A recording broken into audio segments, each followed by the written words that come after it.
what he said and what he did. And when I reflect on what Jesus said about following him, I'm reminded that it's not so much about what we do for him as what he has offered to do in and through us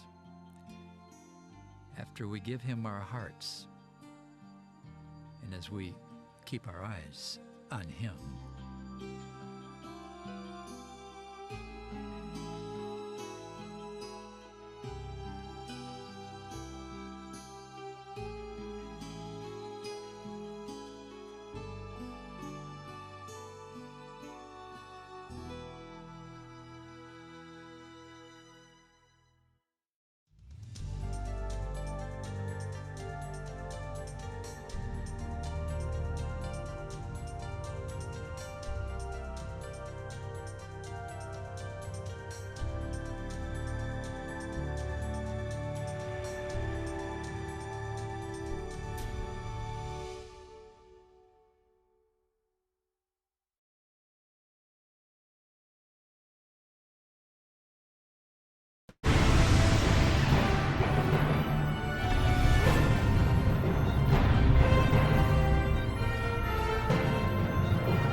Well, hello everyone. I'm Faye Hardin, host of Faye Hardin Presents.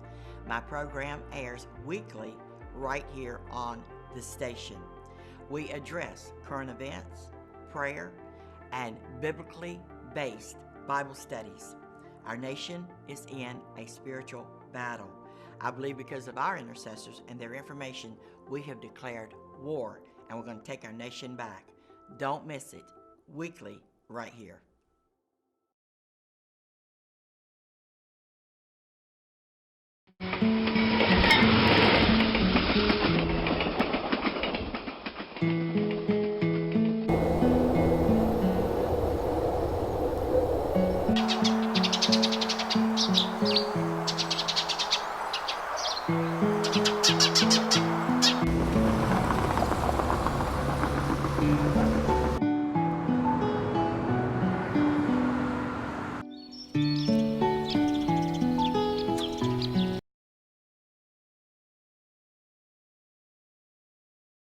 Hi, I'm Jeremy Gimpel, and you're watching ITVN, Israel Television Network.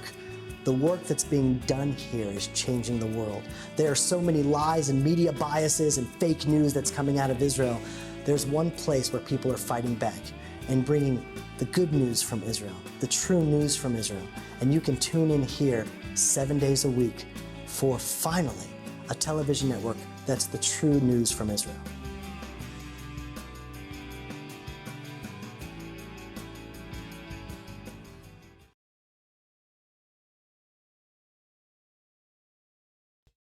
You see the news and all the chaos it strives to promote. Well, it's time to push back the darkness with the light. And Israel TV Network is shining a light to the nations. Make your decision to stand with us and share us with your friends and family on Facebook and watch us on Roku. Israel TV Network, let it begin.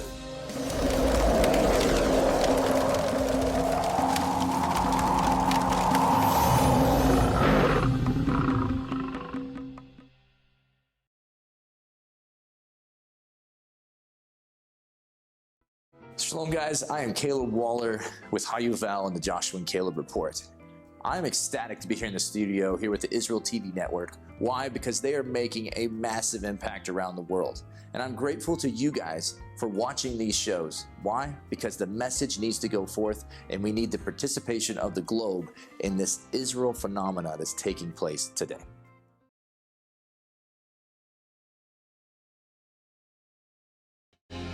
From Texas to Israel and everywhere in between, we bridge the gap around the world and connect them all to the land where our faith was first born. We are Texans for Israel.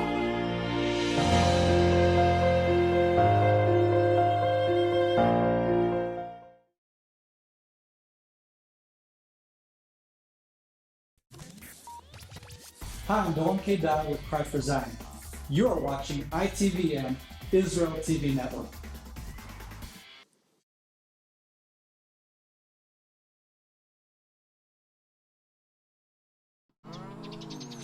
Hey, howdy. Thanks for joining us. How'd you find us? You know, I want to tell you what we're doing out here. This is part of Israel TV Network.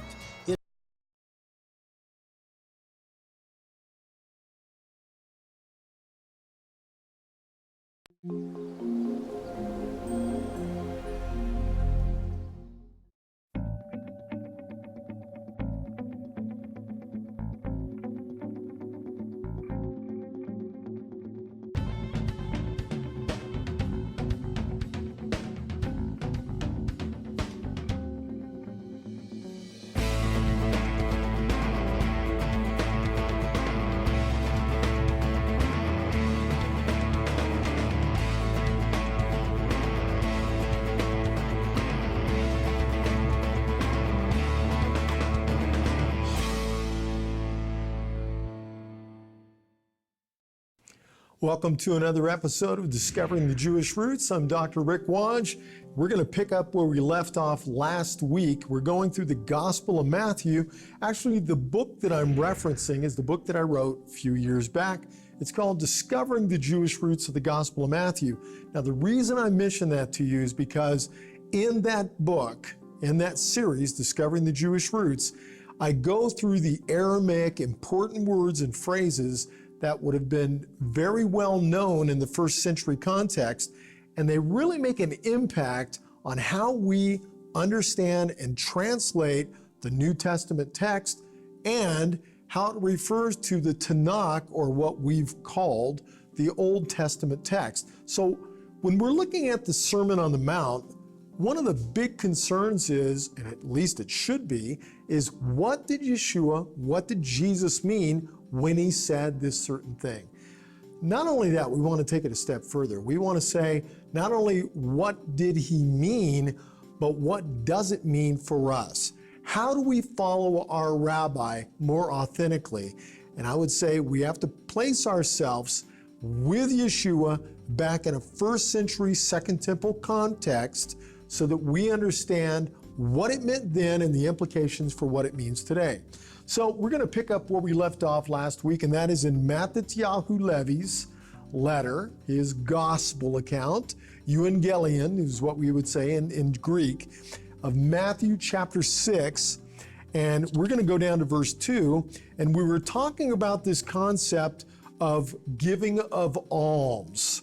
And so we're going to pick up where we left off, and it says here, and Yeshua is speaking, he's teaching, he says, when you do tzedakah, almsgiving or acts of righteousness, do not blow a shofar in front of you like the hypocrites do in the synagogues and public squares, so that the people will praise them. Amen, he said. That's how you would say amen, of course, in the Hebrew context. Amen, I say to you, they have received their reward. Okay, so this is where we left off. So the first thing I want to do this week is I want to define what in the world is a hypocrite? Well, when we look at the Aramaic that's been translated now into Greek, we typically look with these Greek minds of ours, and we see the term is hypokrites. Hypokrites. And, you know, when we look at Thayer's definition of this, one of the classic lexicons of Koine Greek language, we would find that it says that a hypokrites is one who acts. He's a stage actor, he's a stage player, he's the one who stands before people, and in the Greek context, they would have the mask on that smiles for the good guy and the mask on that has the frown for the bad person in the play. But it goes much deeper than that in the context of the Aramaic, of the Hebrew mindset, because they weren't Greeks. Even if they understood the language, the Greek language of the day, the Koine Greek, the common language, they certainly weren't using that in their daily discussions. And a Jewish rabbi would not teach in Greek. I don't know why we've come up with this idea. Somehow it changed in the middle of the 1800s, we began to think that the context for the Greek New Testament text, the Brit Hadashah, the renewed covenant, was somehow in Greek. And you know, in my mindset, this is Rickology, take it or leave it, but there's a lot of great minds who would agree that say that is very far from the truth, because they would have spoken in the Semitic languages of the day, which have been Hebrew in the synagogal setting, and specifically in the home setting, it would have been Aramaic, which is more of the, I don't want to say street language, but it's the common language, a derivative, a family member of the Hebrew language of the day. And that would have been what they were talking about. Well, we find this idea of being a hypocrite, a play actor, somebody who disguises, contorts their face one way, but it's definitely not who they really are. We find this all the way through passages of the rabbis during the days of Yeshua. Let me give you an example. In Sotah 42b, we find Rabbi Jeremiah saying this, and this is recorded in the Babylonian Talmud, says, 4 classes of men, he says, do not receive the face of the Shekinah. Now, when I say Shekinah, you probably already realize that is the real form of the term that we've changed now into saying Shekinah, like the Shekinah glory. The Shekinah, and what is that? That's the presence of God. So let's go back now. 4 classes, according to Jeremiah, Rabbi Jeremiah, 4 classes of men do not receive the face of the Shekinah, the presence of God. Here they are. They're the mockers. They're the, here's our term, the hypocrites. They're the liars, and they're the slanderers. You see how strong the language is for those who try to make themselves publicly something that they're not privately? What a difference. We're going to look at this in depth because this is a huge problem today. And we even have this in the social media, probably stronger than any other place, because you can pretend in social media to be one thing when you're quite something else. Even gender issues come up in social media, where it could be a male pretending on social media to be a female and vice versa. So what do we do with this? Well, the first thing is, because we're followers of a Jewish rabbi, Rabbi Yeshua ben Yosef, then we need to understand that we need to be like him. And he did anything but pretend. He was always the same in private as he was in public. So his inside self matched his outside self. This is what we call purity, being pure, being the same, being righteous, tzedakah, practicing acts of righteousness on the outside because you're righteous on the inside. Another term I'll throw at you is the term holiness, because those are all reflections of the same characteristic of being the same thing on the inside as you present on the outside. So before I go further, let me ask you a question. Who are you? Really? Who are you? Because who you really are is what matters. It really is. Now you may be thinking, you know what though? I don't like who I am. God does. God not only likes who you are, He loves who you are. He created you specifically to fall in love with the things of God, with the kingdom of God, with the person of God, with the Messiah of God. He created you to be with Him. So, friends, who God made you to be is just right. Now, who we've become because we think we've got to be a certain thing on the outside for people, and how we've translated wrongly who we really are into what we think people want us to be, that's where the problem arises. And so by following the admonitions of Yeshua, our rabbi, Rabbi Jesus, then we can learn to be the same on the outside as we truly are on the inside. And when what we are on the inside doesn't match up to what God wants us to be, the Holy Spirit comes in, the Ruach HaKodesh comes in, and He changes us to be more like the image of Messiah. And that's what's truly important. Well, the Messiah agrees, of course, with Rabbi Jeremiah, or Rabbi Jeremiah agrees with Rabbi Yeshua, because he says, look, don't pretend to be something that you're not. Become the real deal, the real article the real thing. You want people to like you, to love you, to know you for who you are, not this pretend persona that you have to show people because you think that will make you more likable. Be who you are. And hopefully, friends, that is going to look very much like Yeshua, like Rabbi Jesus. Make sure, if you're going to get anything out of this session that we're going through this week, make it this. Make sure that your inside matches your outside. And that's exactly what the rabbis taught, and that's what Rabbi Yeshua taught, Jesus taught as well. Here's another quote from Yoma, the section in the Babylonian Talmud. It says this, it says, "A disciple of the wise whose inside is not as his outside is no disciple of the wise." And then it goes on with a strong admonition or judgment. It says, "He is an abomination." Can you imagine? Well, think about it. If you say one thing, but inside you don't believe it, if you do one thing on the outside, but on the inside you're wishing you hadn't, who are people seeing? Because they're not seeing the real you. And friends, we have a short life. Let's make it count.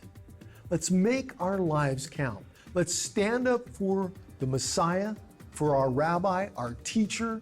Let's be the learners, the Talmudim, the disciples that God has called us to be. Let's represent him truly in a world that needs authenticity. In fact, Yeshua said that when a person gives to the poor so that others will see their good works. Now you see that? See the mismatch from what really should be taking place to this hypocrite perspective of how I'm going to do things. I'm going to give to the poor, he's saying, but you're going to give to the poor with the wrong motivation. Give so that they will see what you're doing. Rabbi Yeshua says, I say to you that the person who gives has received their reward. And this too we find in the teachings of the day, in the first century and forward. We find them later on, but they're looking back in this oral tradition of things that have been taught. Here's a great example of this. He that glories in anything done by himself, he takes or receives his reward. Isn't that exactly what Rabbi Yeshua said? Pretty much. For as for any reward from God, they will have none. You see, instead, Rabbi Yeshua is saying, don't blast a shofar in front of you like the hypocrites do. This is really interesting. We touched on this in our last session together because remember now, at the back of each local synagogue was to be a box that was placed for the collection of alms for the poor, and it was called the Treasury of the Silent. Now, these were placed there so that a righteous person could place money in those boxes for the poor so that no one would see what they had done except for God. And the box was then distributed each week to those who needed it from Erev Shabbat to Erev Shabbat. In other words, the evening preceding Shabbat to the next evening preceding Shabbat. In other words, it would be throughout the week. Let's just put it that way. So this is what Rabbi Shaul, Rav Shaul, or Rabbi Paul, or the Apostle Paul would say. This is what he was talking about in his first letter to the Corinthians, the congregation at Corinth. He said in chapter 16, verse 2, he said, every week on Motzei Shabbat, each of you should set some money aside according to his resources, save it up, so that when I come, I won't have to do the fundraising. I really like that, from the Complete Jewish Bible Version. Did you know that the book of Matthew was originally written in Aramaic, the language of Jesus? You know, there comes a time in a person's life when you want to know what you believe and why you believe it, when you have to stop the madness of the modern world and go back to where you first believed. You can do that with Israel TV Network. For the first time in over 2,000 years, a line-by-line commentary on the Aramaic original book of Matthew has been created by Dr. Rick Wadge. You can learn along by watching Israel TV Network, Discovering the Jewish Roots. You can own this piece of history by going to Amazon.com and ordering Discovering the Jewish Roots of the book of Matthew. Stop the world Enhance your mind with the unchanging Word of God today. See, he's saying, look, gather your money together after the end of each Shabbat, each Sabbath service, so that we can then give it to the poor, to those that are in need. We've got to take care of our own. Friends, if we're more worried about our bank accounts, we're more worried about our retirement funds than we are about the brother who's starving next to us, God help us, because we've got our priorities absolutely opposite of the kingdom of Messiah. So this giving in private in the back of a synagogue was fantastic. What a great concept in Judaism, right? But the problem was it wasn't happening universally. Some of the people were giving merely to show others how righteous they were. And even though that might have been going to the right people, the intention was wrong. And so the people were being robbed of the blessing of being the same on the outside that they were on the inside. In fact, in that case, their outside was matching their inside, and their inside drastically really needed to change. Alfred Edersheim, fantastic historian of the times, about those times, wrote in the 1800s, and he said this regarding this sounding of the trumpet. He said, "We should remember that the donation boxes in the temple were called shofarot, that is, trumpets. They were called trumpets because of their roughly trumpet-like shape. They were narrow at the top, wide at the bottom to prevent anyone from reaching in and helping themselves to the money. It seems likely that the pattern was duplicated for the synagogue." And he goes on. So if people were around you when you dropped your drachmas in, you heard the sound of a trumpet. In other words, the sound of someone putting money in the offering box was what they called the sound of the trumpet. So what Alfred Edersheim is saying is he's saying, look, the way these things were shaped, if you dropped your change, your money from on high, and it went through, it would make a loud noise so that people could look and go, wow, isn't Yochanan giving a lot of money this week? And so this was the wrong reason to have these boxes in the back of the congregations. It was so that you could do it in private and so that people would know who was giving. So Yeshua mentions this giving in private, but then he also talks about giving in the public squares at the end of certain prayers as well, spoken in the streets. And he's talking about this in the streets, the sound of the shofar being blown, as though people would then know who was giving the alms and giving of themselves to the poor. Yeshua says, there's a better way. There's a better way if you want to be righteous. Don't do it that way. Do it the right way. Let's go down to Matthew chapter 6, starting in verse 3. But, see, that's a big but. But, hold on. As for you, when you do tzedakah, do not let your left hand know what your right hand is doing, so that your tzedakah will be in secret. And your Father who sees the secret things will openly be generous to you. So the picture that we've been describing, painting for you should be pretty clear by now. He's referring to the treasury of the silence. And the picture is of the hand that puts the money in the alms box, makes so little noise that the other hand, so close by, can't even hear it. Now that makes sense to me, and it should to you as well. So he's saying, look, don't make it so that anybody hears the trumpet or the box in the back of the synagogue when you give. Do it so that your Father in heaven will hear it and no one else. So at this point now, it looks like our rabbi is transitioning by using two of these thoughts. He's talking about public praying, which with the wrong motive sometimes led to doing it for a public image, and the place of secrecy or privacy in the life of the tzaddik, or the righteous person. So he's transitioning now about prayer, and he's talking about when you give, right? And so now he's going to talk about the prayer. You're giving, and these went together. You would pray, and then sometimes you would sound the shofar and give. He says this in Matthew chapter 6, starting in verse 5. When you pray, do not be like the hypocrites, who love to pray as they stand in the synagogues and in the corners of the marketplaces, in order that they may be seen by the sons of men. Amen. What does that mean? Truly, I promise you, I say to you, they have received their reward. But as for you, when you pray, go into your room. Go into your room. Go into your closet. Close your door behind you. Pray to your Father who is in secret, and your Father who sees the secret things will openly be generous to you. I think it's interesting that you're speaking, but God sees it.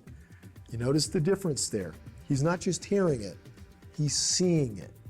Well, what is he seeing? Well, the hearing part would be he's hearing your prayer. What would seeing be? Friends, he's seeing your heart. He's seeing your motivation. And he's seeing and he's testing and he's hoping that your motivation of what he sees matches the prayer you're praying in what he hears. That those two are the same. And when you do that, your Heavenly Father hears and sees you. That's amazing to me. So the reward here is because of doing an act of charity, in other words, giving of alms to the poor. And remember, at times, this was done after the public prayers we just talked about, in the public streets, and then by now saying, okay, here we go, you guys. Now we're gonna give to the poor. Ho ho! The shofar blows, you can imagine. Really? How is that honoring to anybody? It's not. And yet, friends, don't we see this all the time? Pastor Mike's, Pastor John's prayer service, Pastor whatever it is, Tom's revival service, come and be healed. Why? Because Pastor Tom's gonna be there. You know, it's not Pastor Tom. It's not Pastor John or Mike or whoever it is. It's God who does the healing, and God chooses it.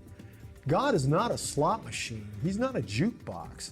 He's not an MP3 player that we can just program which song we want to play. He's not the one who will just do whatever we tell him to do. God is ferocious. God is omnipotent. God is omnipresent. God is everywhere. He created everything, my friends. We can't tell God what to do.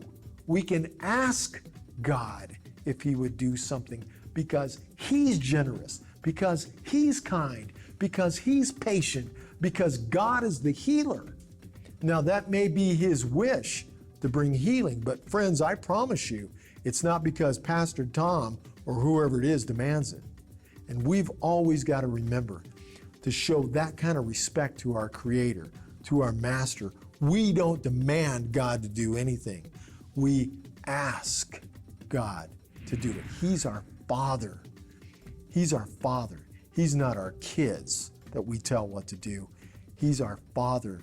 He instructs us what to do. So I think we get things turned around, don't we? So Yeshua is saying there's a better way to do it. Don't do that. Avoid that. And that really matches up what the rabbis were saying at the time. Here's another quote from Piski Tosafot in Shabbat. And it says this regarding Shabbat. He's saying, he that gives a gift to his friend out of love may make it known. Sure. But not if by way of alms. See, here's the same warning again, that if you're going to give it because the person needs it, don't make it known. Don't tell others about it. Don't tell the person unless it's absolutely essential, and you certainly don't do it out of pride.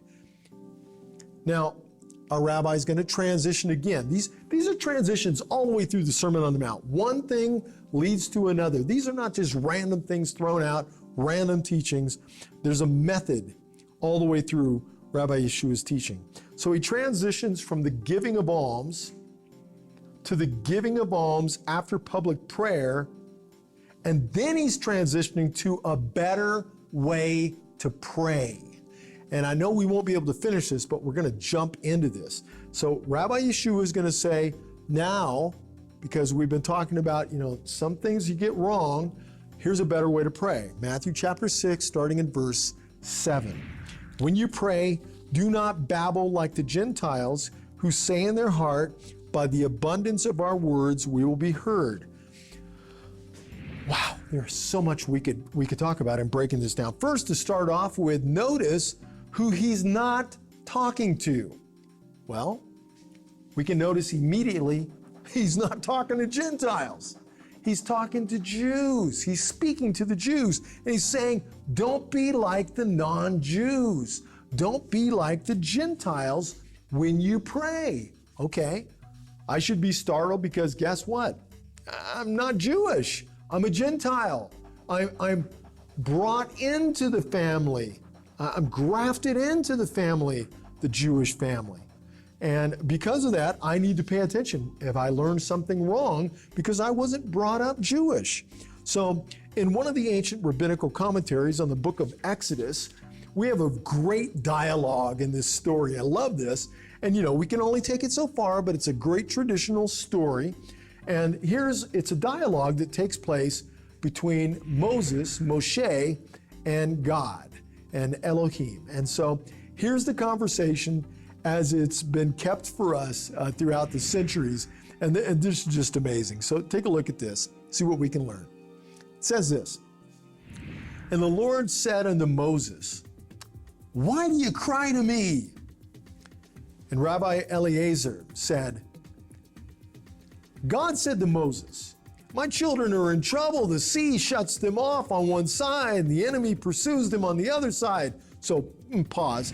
You can see the background. The background story is Moses and God are having a discussion, and it's at the Red Sea. It's at the foot of the Red Sea, and they're being chased by the Egyptians. That's the context. All right, let's go back to our story. "My children are in trouble. The sea shuts them in and off on one side, and the enemy pursues them on the other, and you stand there and you make long prayers." God is speaking to Moses. He says, "You're making long prayers. My children are about to be attacked." And God said, "There is a time to lengthen prayer and a time to shorten it." I'm speaking like God's Jewish. So there's a time to make long, lengthy prayers. But guess what? Even according to the Jewish sages, there is a time to shorten it. And this is partially, I think, what our rabbi is talking about here in Matthew. Not all prayers need to be long. And it's sad that much of what we've learned and been taught about the prayers in the Second Temple period in the first century by the Jews during the time of Jesus is usually negative, like they didn't know how to pray, or they prayed with the wrong motivation or whatever. And so they were never an example. Most of us learned that the Jewish people at the first century time period were not examples to us of how to pray. Friends, don't forget to come back next week when we deal with the next episode, because we're specifically going to be looking at the misnomer of what we've been taught and about Jewish prayer and praying at the time of Jesus and how powerful it was and how we've learned the wrong things about it and how much we can actually learn how to pray from the first century Jewish people and the rabbis. You're going to be blown away by it. I was, I am, I continue to be, because God is showing me that the way Yeshua prayed is what I need to learn. But guess what? What he prayed was being prayed. And he's affirming that. And you're going to see that in the next episode that we look at. Friends, I'm glad you've been with us. This has been a great study. Great for me. I hope it's been great for you as well. The more I learn about my master, the more I learn about my rabbi, my teacher, the one who trains me in life, the more I understand about my own life. And friends, I want to say that if you haven't jumped into a life with God, you are missing so much. Knowing God as being not only your creator, your master, but also your best friend, the one you can go to with any of your problems, the one you can go to and say, "You're the one who knows tomorrow and I don't." That's who you can lean on for the rest of your life. And you can trust eternity, your future, your soul's future, to the creator of the universe who loves you more than you will ever know. Okay, until next time, we'll see you then. Shalom, shalom.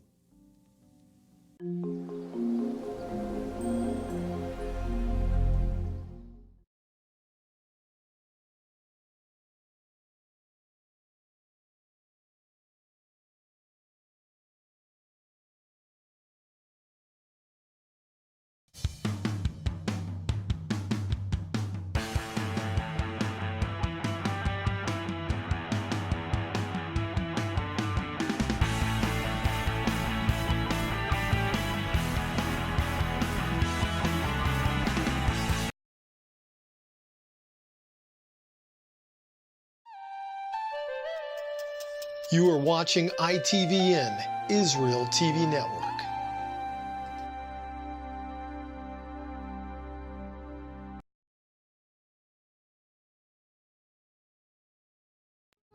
And you need to ask yourself, am I ready for the great awakening? Am I ready for the great revival that we pray for? If I'm in survival mode, then we must get ready for the great war.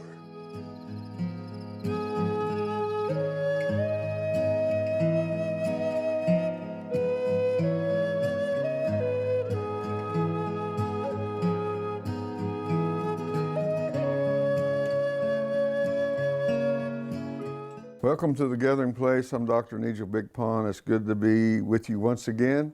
I pray and hope that all is well with you.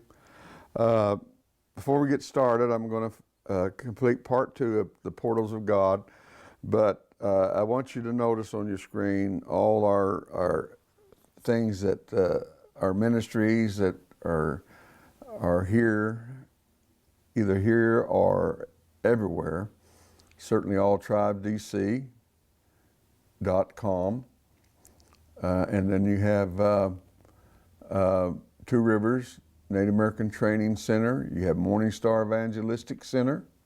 And by the way, we are live, Facebook Live every Sunday morning now. So be sure to watch for that every Sunday morning at 10:30. And then, of course, Native American Circle of Prayer. There's a lot of things I have started in my years, and I have trouble keeping up with everything, but actually the Lord had me to start them, thank God. It wasn't me. So anyway, we'll move on to the portals of God. We talked about the portals, and that's where the Issachar anointing certainly, I believe, must be and should be in those portals, the son of Issachar anointing, where you understand the times of God with the knowledge of God and what He's doing. Portals are passageways that lead to the heavenly realm or the spiritual realm. But not just in the spirit, but let me rephrase that, not just the spirit, but the heavenly realm. It feels like an opening in heaven. We are the light of the world, we know that. And that light provides divine protection, a pathway of protection for our angels to travel the highways and the byways to heaven.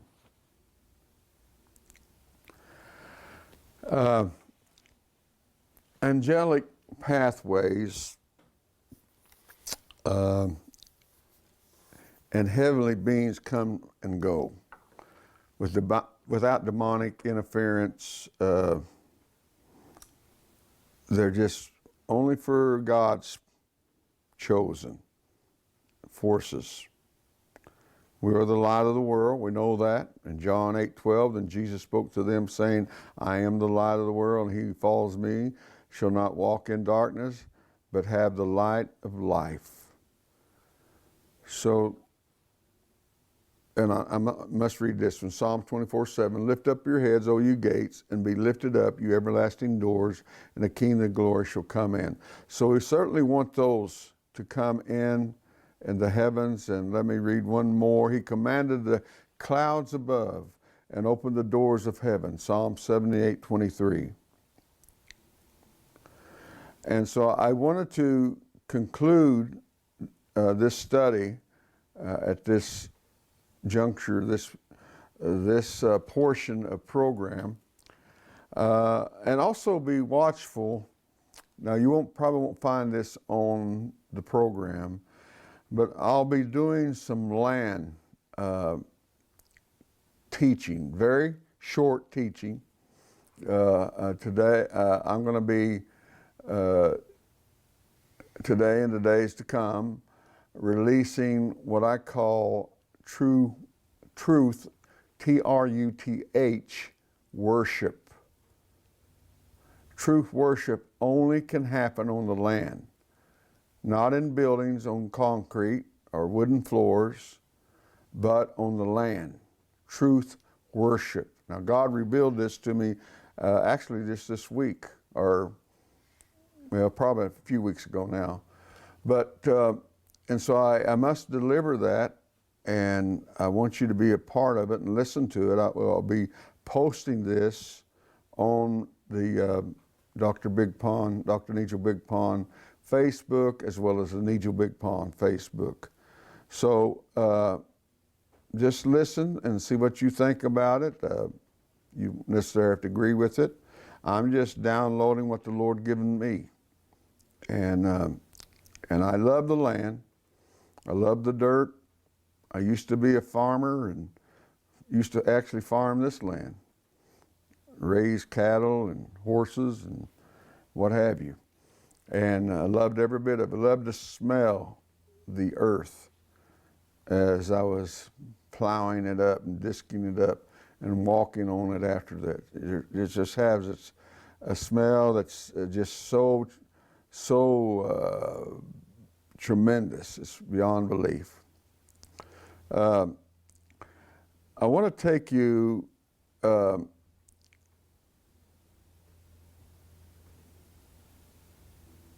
to what I think is very needful now is approaching God. In Ephesians 3:12, Paul wrote, "In him and through faith in him we may approach God with freedom and confidence." This was long before man knew anything about portals and such as things of that nature. Now the portal of God and Adam walked together in the garden with Eve, of course.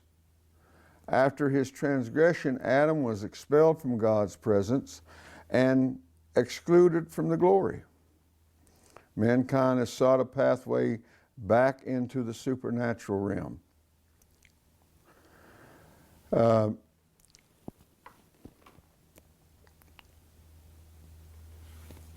think what happens, and I must say this, and I don't like talking about it, but I must talk about it.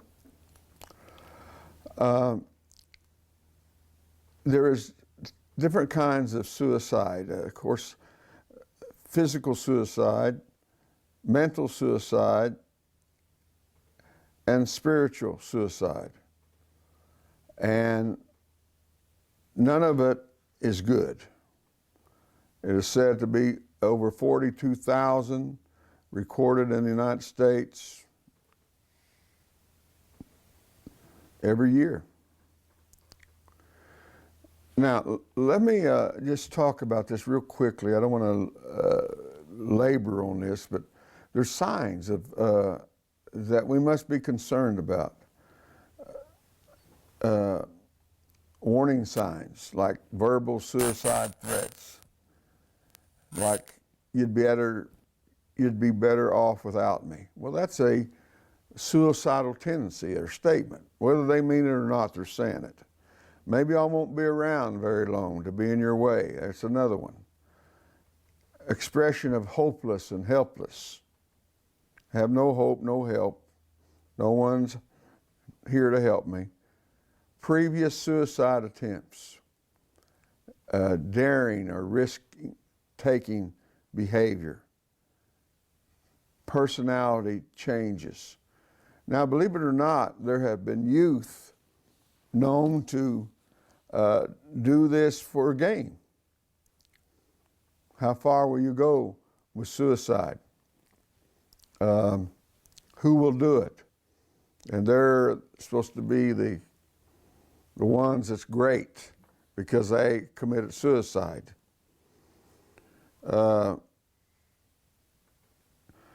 Warning signs of considering suicide, giving away prized possessions, and lack of interest in future plans. And you got to remember, 8 out of 10 people considering suicide give some sign of their intentions. people who talk about suicide, threaten suicide, call suicide crisis centers are probably about 30 times more likely than the average to kill themselves. Young people, 18 to 24, and they all are considered Caucasian, African American, Hispanic, Asian, Pacific Islanders, Alaskan Native, Native American, whatever. They all can be involved. Now, there's God's path versus Satan's path. The pathways that connect the heavenly realm and the earthly realm are portals. But there's a caution sign. Satan counterfeits God's ways. Remember that. Therefore, he seeks to have portals, openings, open through which he can influence mankind. There's those kind of portals, but they're not God's. And so we need to have a great understanding of that. Now I want to stop there and just talk about you and what have you been thinking? What have you been lingering on and thinking about here lately? You know, if we listen to social media or the media, the news all the time, and watch all the people with fires in their hands and shouting crazy things and crazy good-for-nothing signs and all this stuff. We hate this, we hate that, or blah, blah, blah.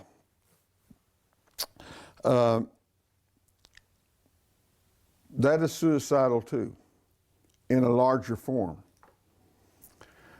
It's like if I don't get my way, then there's no way. And there's either you know, we're having in this country, there's a lot of killings. That's suicide. People going into schools and shooting our children, that's suicide. They don't care whether they live or die. Actually, they probably want to be killed, but sometimes they're not killed.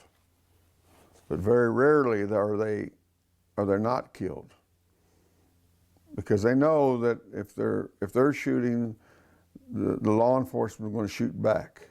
So that is a greater suicidal moment. I mean, this is an individual, he's going to take some people with him. He knows he's going to die, and so he's going to take people with him. And so we have a lot of that in I think, schools, hotels, neighborhoods, churches, you name it. These are all suicidal tendencies. And so we dare not discount them. That's the reason we need to find our portal, our doors. That's the reason we need to lift up our heads. What's that mean? Just sit there and lift up your head and look in the heavens? That's not what it means. In other words, lift up your understanding, O you gates. Be lifted up, you everlasting doors, and the King of glory shall come in. In other words, look up to the heavens, yes, but look up to God. Whether it's here, or here, makes no difference. Whether it's to the east or west or north and south, the heavens or the earth are in our midst. Makes no difference. The 7 directions. The native people always had 7 directions: east, west, north, and south. Heaven, or spirit, the spirit, or earth, what they call the Mother Earth, or the Turtle Island, or in here, our heart, our midst. He commanded the clouds above to open the doors of heaven. So we know there's a way of getting in and prospering in that place, because are the blessings. Blessed is the man who listens to me watching daily at my gates. Well, if you're going to do that, you're not going to be thinking about suicide, and those that are thinking about suicide, you're watching. And they're not allowed to come in, or that spirit is not allowed to come into my city, into my house, into my state, or to this nation if we get enough. Waiting at the post of my doors. Most assuredly I say to you that hereafter you shall see heaven open and the angels of God ascending and descending the Son of Man. Now I want you to look at the word hereafter. Hereafter means hereafter. So we're living in the hereafter now. We're living in the times where we should see, and the gates and the heavens are opening, and the angels of God ascending and descending upon the Son of Man.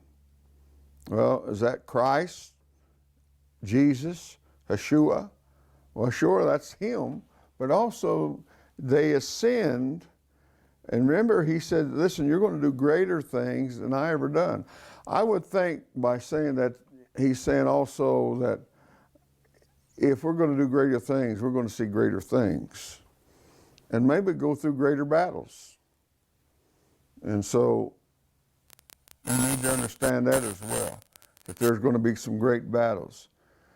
Now, in Revelations 4, it says, and these things I looked, and behold, a door standing open in the heaven, and the first voice which I heard was a trumpet speaking, or like a trumpet. And when you can always tell a trumpet from anything else. I mean, you just can. And so we need to have that understanding that there's greater moments. There's a greater moment, there's a greater purpose, there's a time frame that we can do great things, because we have the ability, and he has the ability to open up the heavens. Come up here, and I will show you things which must take place after this. Immediately I was in the Spirit. So look for your immediatelys. Look for the immediate times, immediate purposes, and the immediate places in your life. We all have those immediate times and those immediate places.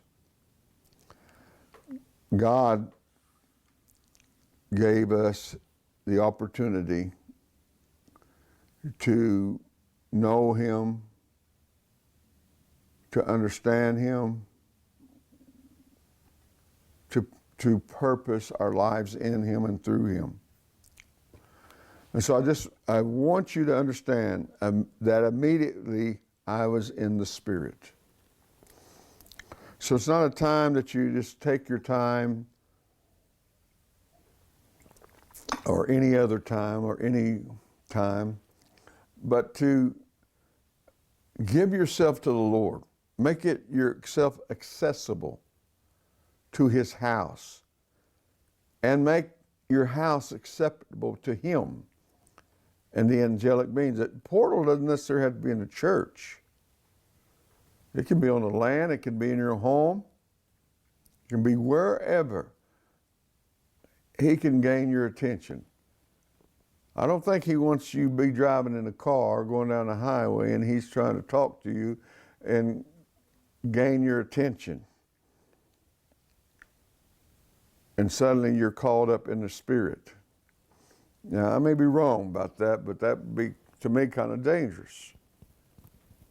But if it's God, and God will have his way.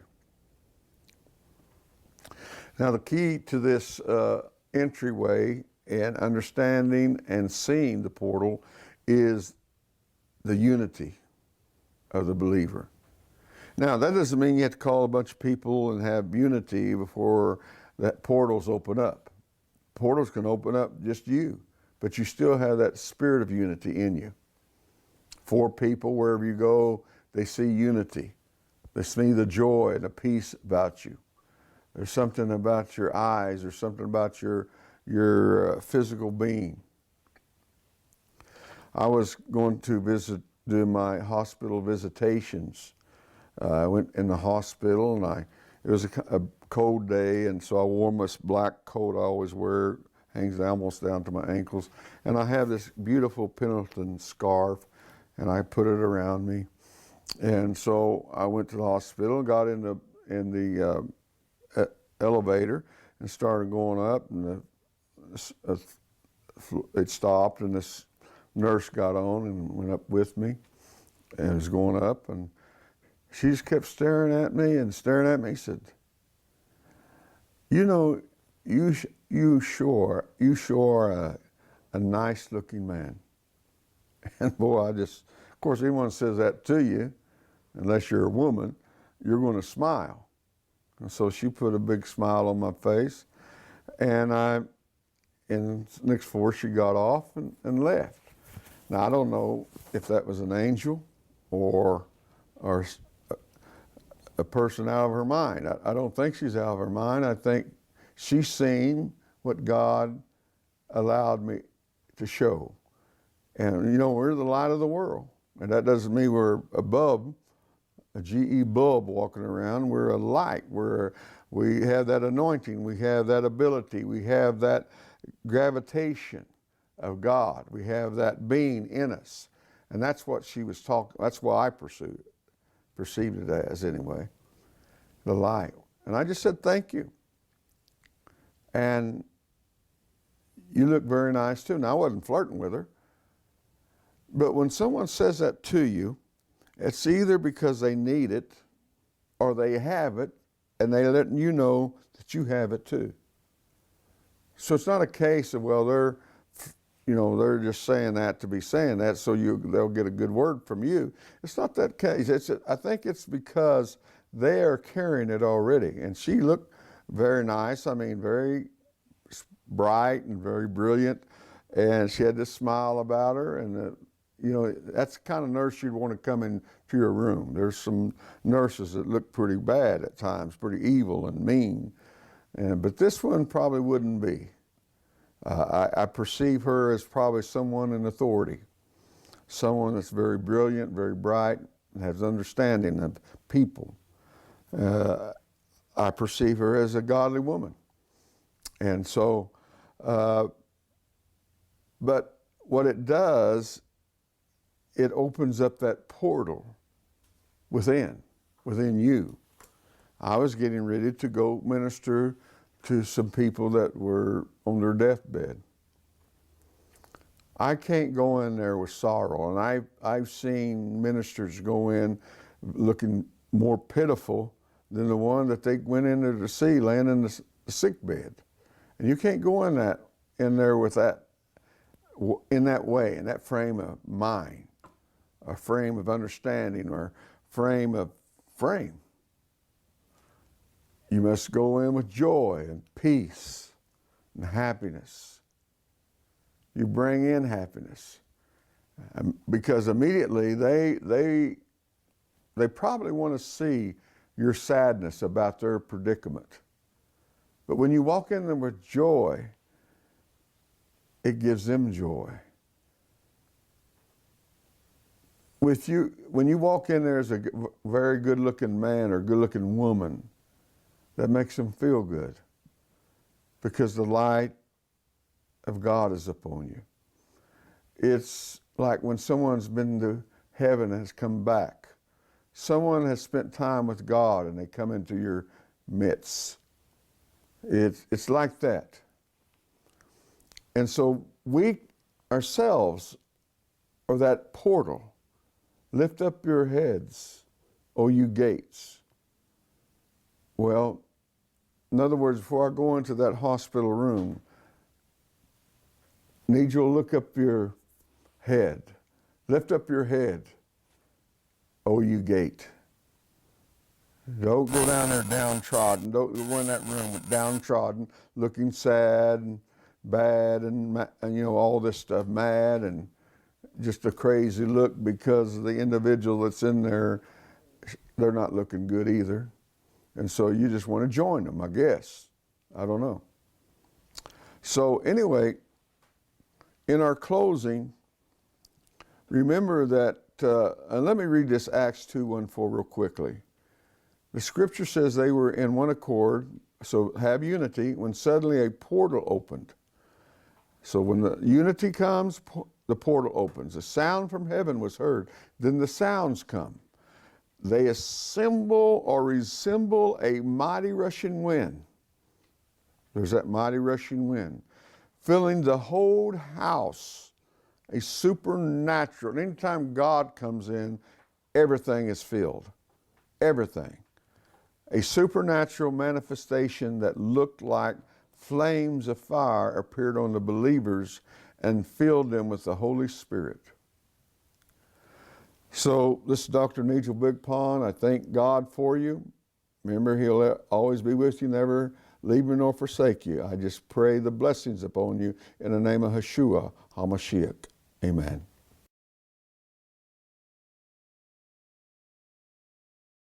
Hello, I'm Dr. Nigel Big Pond. Once again, it's good to be with you. We've been given good reports about All Tribe DC. But what I want to talk to you about today is this right here. God's creation, the earth, the dirt. He called us beautiful. Oh, he said it was good, but the word good means beautiful. And it's certainly beautiful. You need to learn to speak to this, to prosper you, to heal you, whatever is needed, and just speak to the land. I don't know why people don't do that. I mean, they walk on it, they farm it, they do a lot of things they shouldn't do. They even spit on it, do all kinds of things, and tear it up. But this is beautiful. This is what man was created from, right here. And so I'm going to ask you to be praying about supporting All Tribes DC. AllTribesDC.org. You can go on there and donate right there. Donate to what we're doing. We are the land people. We're walking on the land. We know about the land. I know about this stuff. I've preached about this stuff. I speak to this stuff. This is beautiful stuff. This is God's stuff.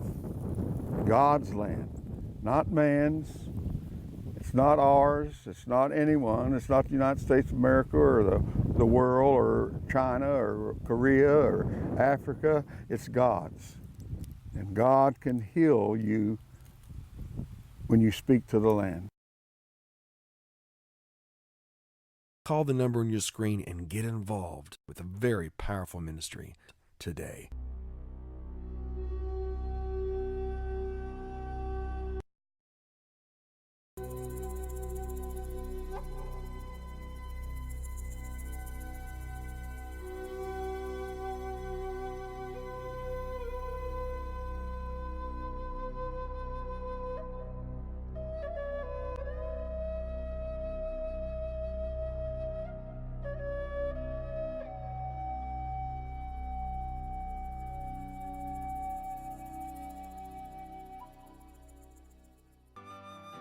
This program was brought to you by Native Waves Network. For more information, go to nativewavesnetwork.com today.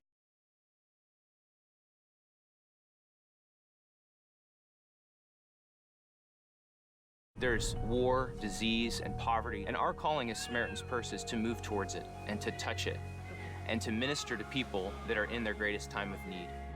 We found the refugees, cleared a drop zone, and started dropping food and plastic to these people.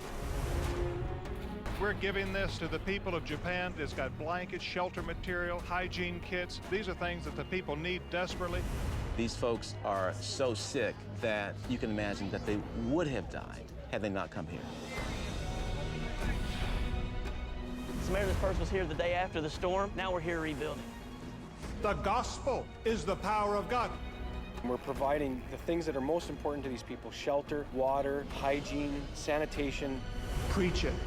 Proclaim it, shout it. I don't believe we ever back up. We don't surrender. Jesus wants to take your life and use it for His glory.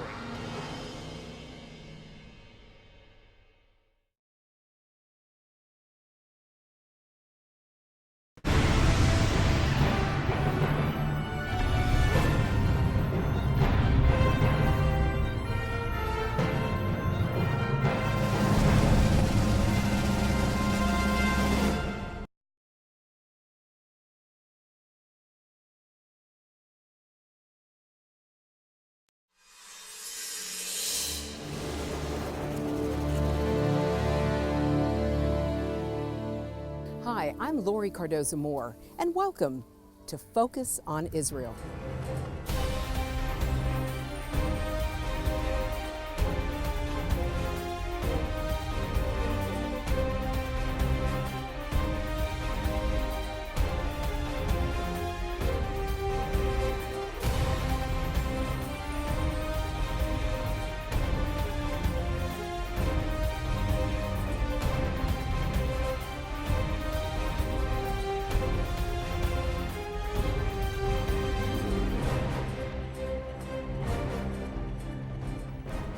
Hello, and thank you for tuning in to Focus on Israel.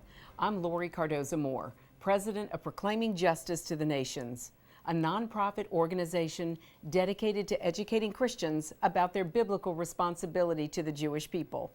Many Christians do not realize that the Word explicitly tells us to stand with our Jewish brethren and defend the land God calls His. Last week, we concluded our teachings on the evidence for the Jewish state. We started with the biblical evidence as I had a chance to travel to Israel and meet with and interview 2 leading rabbis in Jerusalem. Over the last 3 weeks, we focused on the archaeological, historical, and political evidence for the state of Israel, and I spoke with prominent archaeologists, historians, and political leaders in Israel. So please go to the PJTN website to review these important lessons, as well as our first 4 lessons on anti-Semitism. Today, we begin our teachings on the relationship Israel has with the international community and America. In our program today, we'll focus on how the nations of the world have treated Israel, from the establishment of the Jewish homeland to the recent debacle at the United Nations. Recently, I was appointed as special envoy to the United Nations to represent the World Council of Independent Christian Churches. Although it's a huge honor, it's an even greater uphill fight. The UN was established out of the ashes of the Holocaust and World War II and voted to establish the State of Israel in 1947. That body is long gone and unfortunately has become a bastion of anti-Israel and anti-Semitic sentiment. Issues relating to the State of Israel, the Palestinian people, and other aspects of the Arab-Israeli conflict occupy a large amount of debate time, resolutions, and resources at the United Nations. In recent years, Israel was the subject of 76% of country-specific General Assembly resolutions, 100% of the Human Rights Council resolutions, 100% of the Commission on the Status of Women resolutions, and 50% of reports from the World Food Program. In 1973, a General Assembly resolution about apartheid condemns in particular the unholy alliance between Portuguese colonialism, apartheid, and Zionism. On November 13, 1974, Yasser Arafat became the first representative of an entity other than a member state to address the General Assembly. In 1975, the PLO was granted permanent observer status at the General Assembly. Starting in 1974, Palestinian territories were named Occupied Arab Territories in UN documents. In 1982, the phrase Occupied Palestinian Territories became the usual name. This phrase was not used at the UN prior to 1967, when the same territories were under military occupation by Jordan and Egypt. The Committee on the Exercise of the Inalienable Rights of the Palestinian People was created in 1975, and of the United Nations Division for Palestinian Rights in 1977. Also in 1977, the International Day of Solidarity with the Palestinian People was first celebrated on November 29th, the anniversary of Resolution 181. The 1975 Resolution 3379 determined that Zionism is a form of racism and racial discrimination. It was sponsored by 25 Arab states. 72 voted for, 35 voted against, and 32 abstained. Following 6 years of intense diplomatic pressure by the U.S., it was revoked in 1991. Daniel Moynihan, U.S. Permanent Representative to the UN, apparently qualified the 1975 Resolution 3379, equating Zionism with racism, a reckless and obscene act. Israeli Ambassador Chaim Herzog told his fellow delegates this resolution was based on hatred, falsehood, and arrogance. Hitler would have felt at home listening to the UN debate on the measure. These decisions passed with the support of the Organization of the Islamic Conference countries, invariably criticize Israel for its treatment of Palestinians. The degree of criticism is in all regards excessive and is widely criticized for failing to condemn other real human rights abusers. The abuses perpetrated by Islamic countries on their citizens, and of course the women in those countries, is seldom given a second thought. I had the opportunity to talk with 3 experts on this problem of a UN that leans decidedly against Israel. The first is Joseph Farah. He is an American author, journalist, and editor-in-chief of the conservative website WND. Born to parents of Syrian and Lebanese ancestry, he's a bit of a contradiction as an Arab American Christian journalist. Farah worked for 6 years as executive news editor at the Los Angeles Herald-Examiner, later became editor of the Sacramento Union. In 1991, Farah left the Union and co-founded the Western Journalism Center, and in 1996, he received the Washington Times Foundation National Service Award. Next, you'll hear from Dr. Ari Eldad, a member of the Knesset, which is the legislative body for Israel. And finally, you'll hear from Shai Ben Tekoa, a historian and Torah scholar. All 3 gave me great insight into why Israel continually faces extreme criticism and downright hatred from the United Nations. Israel is in a unique struggle because part of the justification for rebirthing Israel in 1948 clearly rests on the Bible and the history of the Bible, the historicity of the Bible. Well, many people obviously don't accept that in the world. In 1947, when the United Nations voted on creating the new state of Israel, it was a close vote. It was basically 1 vote majority. And as far as I know, this has never happened at any other time in the world, that a nation has been created by a UN vote, by a popular vote of other nations in the world. And it would seem that if a nation could be created by a popular vote, then it could be destroyed by a popular vote. I think this is one of the fundamental things that is at work in the mind of the Arab propagandists. When they saw that they couldn't win the wars, the battles against Israel in conventional military terms, they thought about asymmetrical ways: propaganda, politics, the United Nations. And I think that they have fundamentally won that battle. I mean, if there were a vote today of all the nations in the world, Israel's probably the most unpopular nation in the entire world. How many United Nations resolutions have there been condemning Israel? As I understand it, I believe there are more resolutions condemning Israel than all other resolutions combined since 1948. So they have won that battle.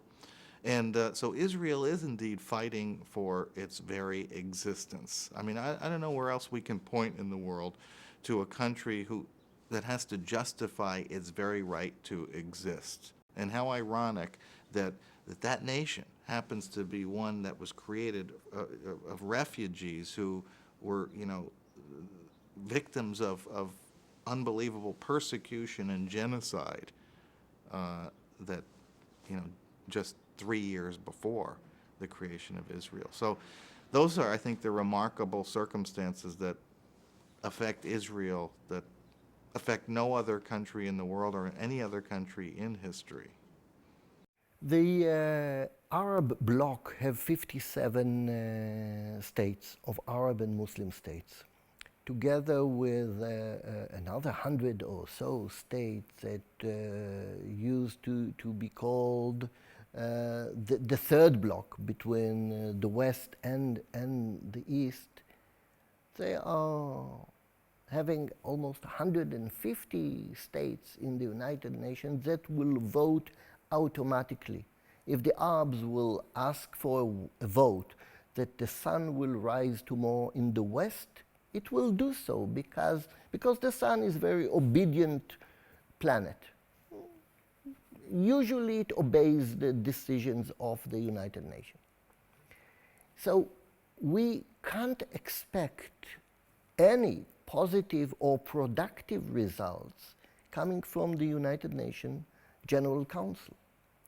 It's a little better, not always, but a little better, with the more responsible powers that are represented in the Security Council. And, but in the Security Council, we are totally dependent on our friends that have some veto power to prevent any irresponsible or unlogical decision. Therefore, when the Palestinians will go to the Security Council to ask to become members of the United Nations, and a state cannot become a member of the United Nations unless the Security Council recommends it, we expect United States to veto such a suggestion, to veto such a resolution, and to prevent them from becoming a member of the United Nations. We cannot trust that the United Nations will vote on the General Council that they will vote against a Palestinian state, but still they'll be recognized as a state, but not a member of the United Nations.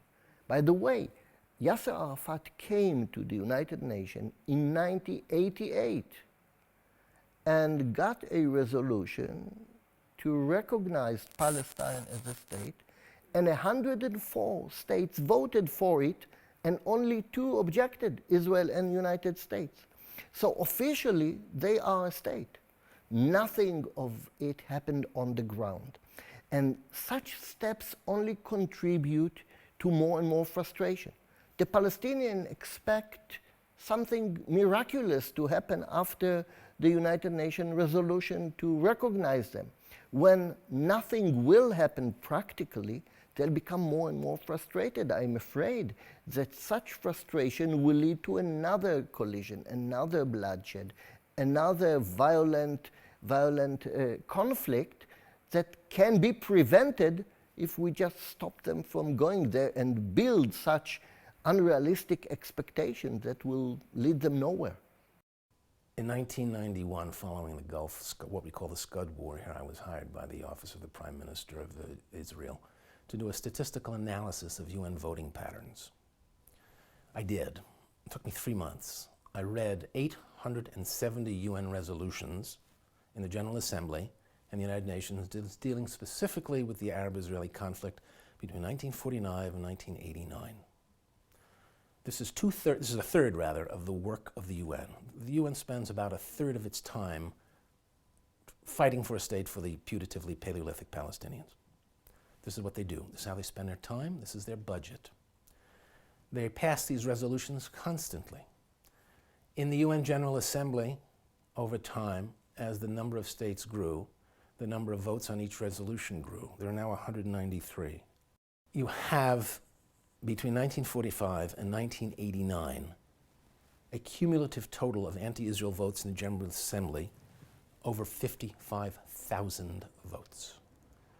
When you vote up 150 states voting again and again and again over 800 resolutions, it comes to a figure like that. The UN Security Council voted to condemn Israel 49 times in that period, never voted to condemn the Arabs, never voted to condemn the PLO. The UN is, as others have said, like the great late Jeane Kirkpatrick, an anti-Semitic operation. There is in every department a Palestinian representative who makes sure that the business of that department involves bashing Israel. This is the UN. This is where American taxpayers go to pay. Americans pay for all of this nonsense at the UN. The UN is not a place to find justice for the Jewish people. On the one hand, it's not so bad because of the 193 nations at the United Nations, only one is not allowed to sit on the Security Council, which is the fulfillment of the prophecy in the book of Deuteronomy. You will be a people that dwells alone. This is what the Gentile prophet Bilam says in the book of Deuteronomy. And that's exactly who we are at the UN. Nobody talks to our representatives. They are isolated in the university, in the cafeteria there. No one says hello to them in the corridors. They are a people that dwells alone. That's the UN.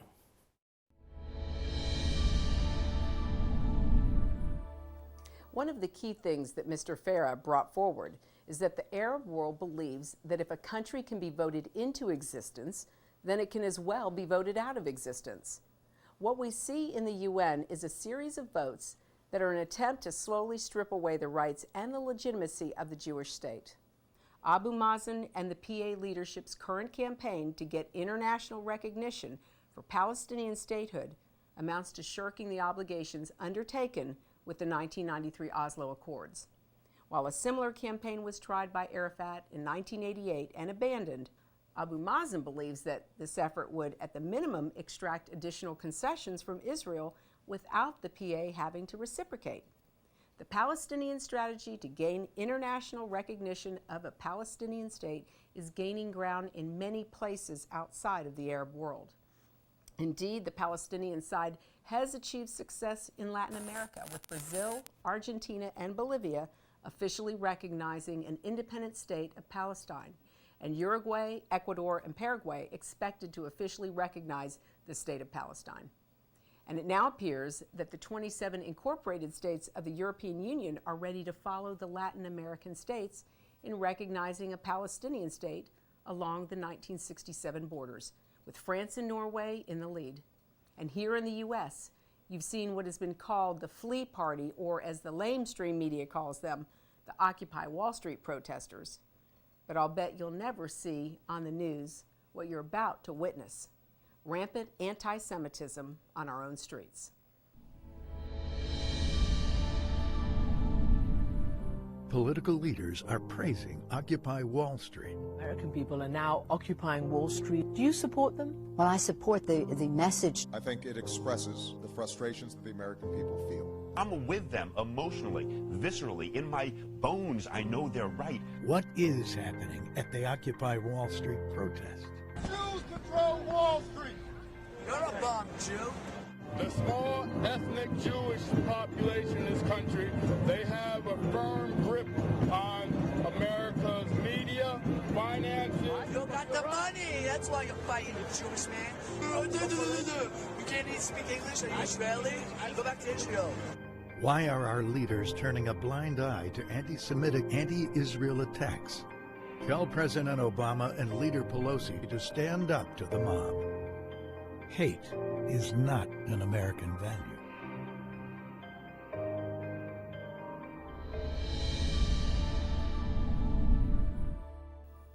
The greatest threat today by far to Israel is the Islamic nation of Iran.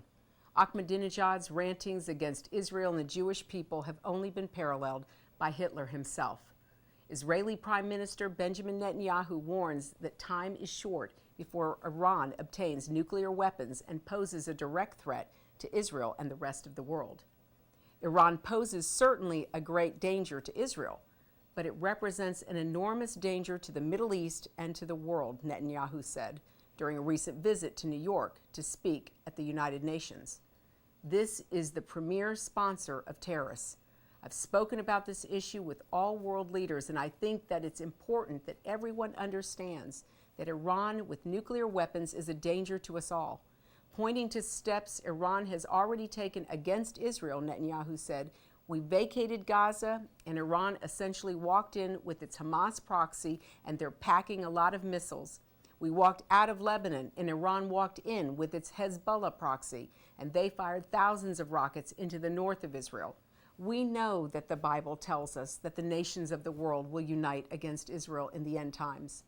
Joel chapter 3, verses 1 through 2 reads, "For behold, in those days and at that time, when I bring back the captives of Judah and Jerusalem, I will also gather all nations and bring them down to the valley of Jehoshaphat, and I will enter into judgment with them there on account of my people, my heritage Israel, whom they have scattered among the nations. They have also divided up my land." As the leaders of the nations mobilize against the nation of Israel, there are people around the world who are standing with the apple of God's eye. The video you're about to watch was shot in Papua New Guinea. It was to counter the call from Pastor Rick Warren, Reverend Robert Schuller, and Pastor Bill Hybels to invite Muslims into the pulpits of churches around the world to celebrate the common values of Christianity and Islam.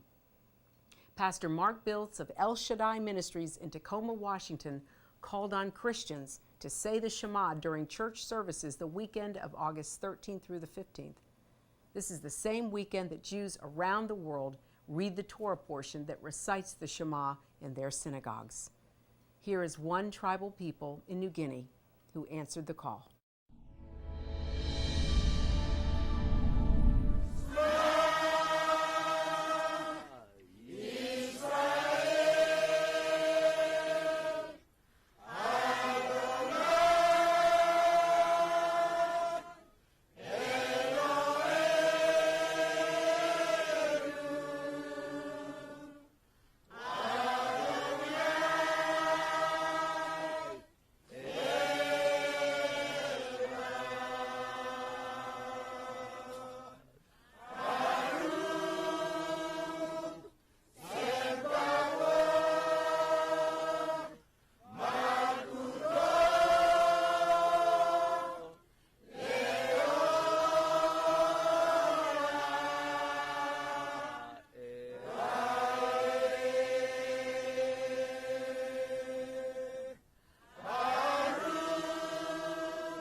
That's such a powerful video, ladies and gentlemen, and we see again, Christians are responding around the world.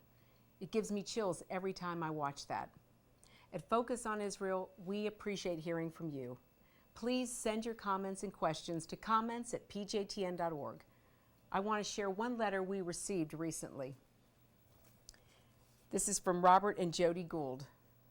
It says, "Dear Laurie and PJTN, thank you for all you do for Israel. We have enjoyed so very much your program, Focus on Israel. Laurie, please know that whichever direction you go in upholding Israel, we will support and pray for you. You are a woman of integrity and courage, and we are honored to be counted among your friends and supporters. Thank you for being a premier watchman on the wall for Israel. We love you, Robert and Jody." Here's another letter from Jill. "Just finished The Forgotten People.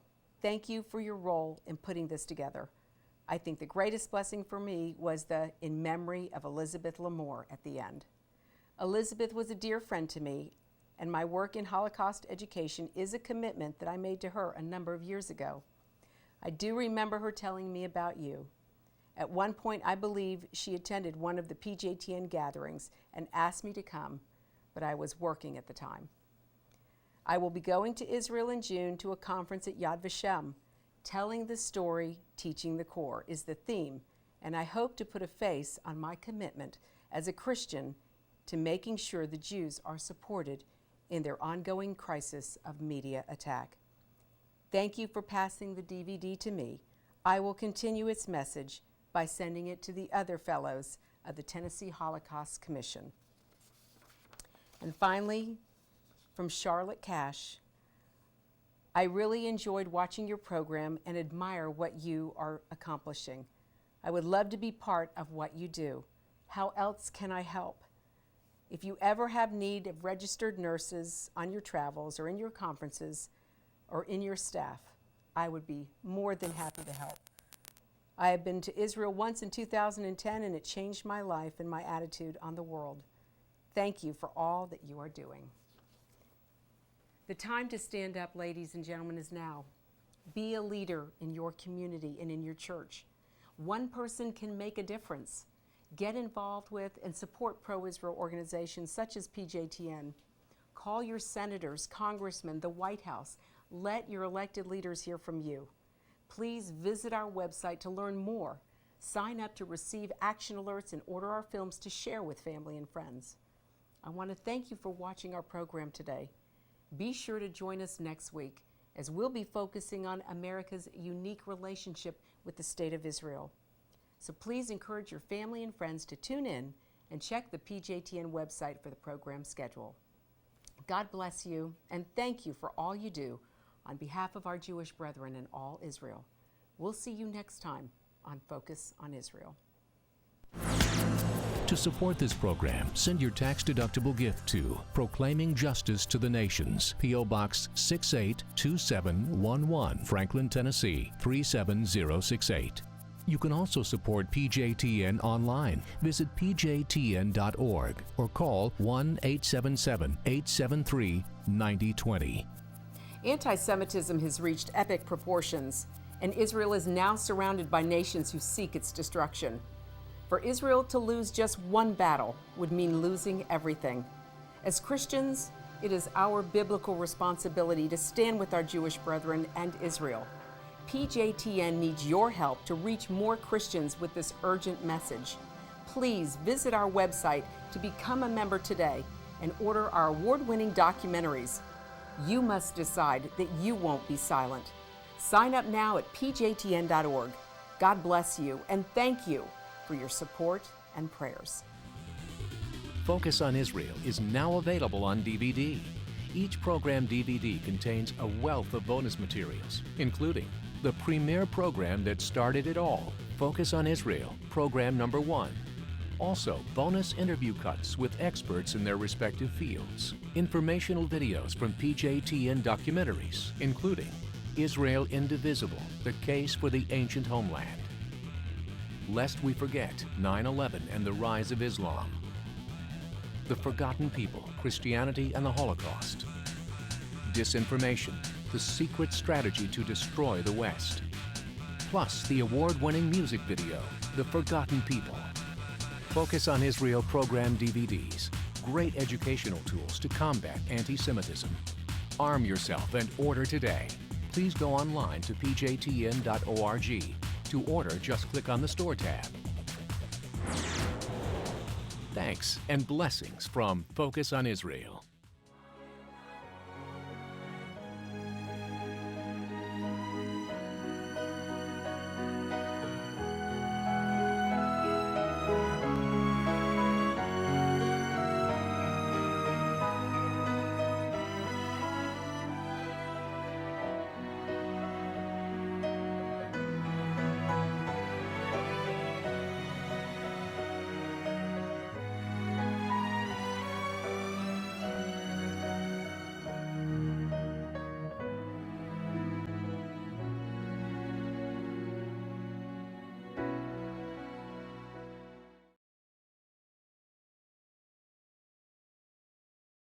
Well, hello everyone. I'm Faye Hardin, host of Faye Hardin Presents.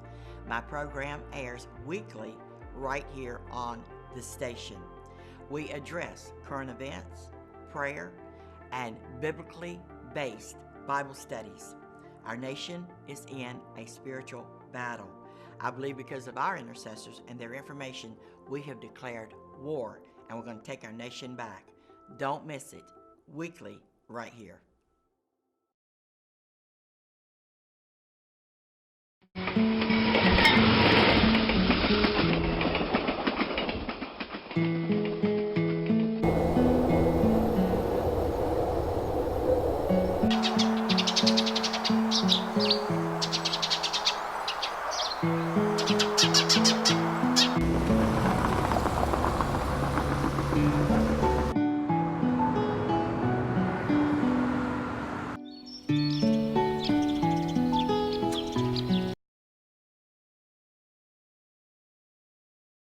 Hi, I'm Jeremy Gimpel, and you're watching ITVN, Israel Television Network. The work that's being done here is changing the world. There are so many lies and media biases and fake news that's coming out of Israel. There's one place where people are fighting back and bringing the good news from Israel, the true news from Israel. And you can tune in here 7 days a week for finally a television network that's the true news from Israel.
You see the news and all the chaos it strives to promote.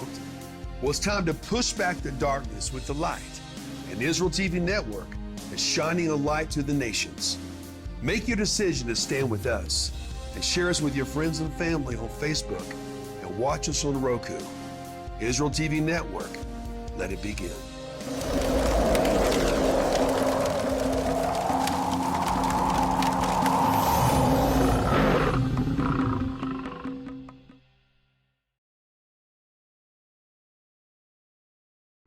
Shalom guys, I am Caleb Waller with Hayuval and the Joshua and Caleb Report. I'm ecstatic to be here in the studio here with the Israel TV Network. Why? Because they are making a massive impact around the world. And I'm grateful to you guys for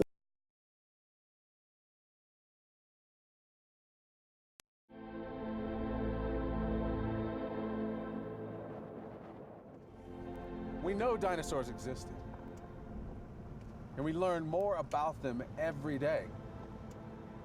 What were they like? How can we learn even more? It's like piecing together a puzzle when you don't know what the final picture will be.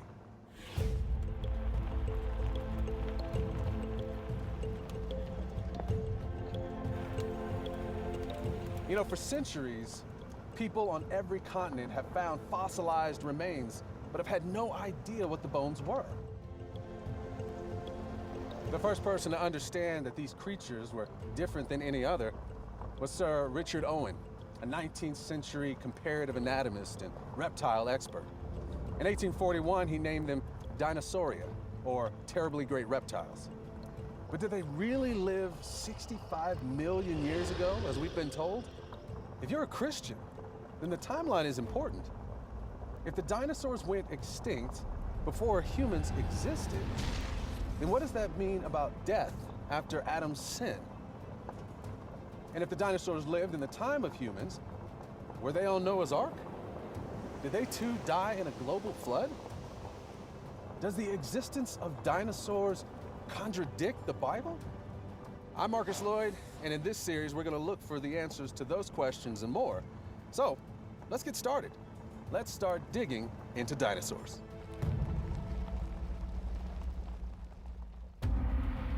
Once, we shared our world with strange creatures, whole kinds of animals that vanished not so long ago,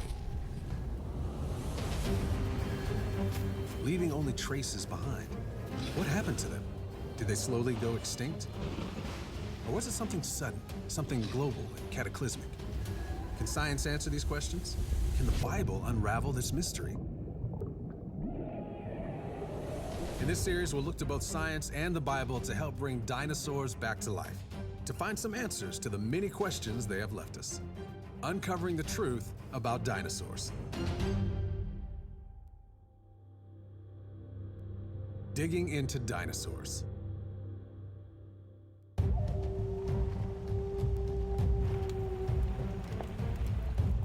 Scientists at the excavation site we're heading toward use the most modern equipment and technology to unlock the mysteries buried in these hills. So far, there have been about 60 kinds of dinosaurs found throughout the world.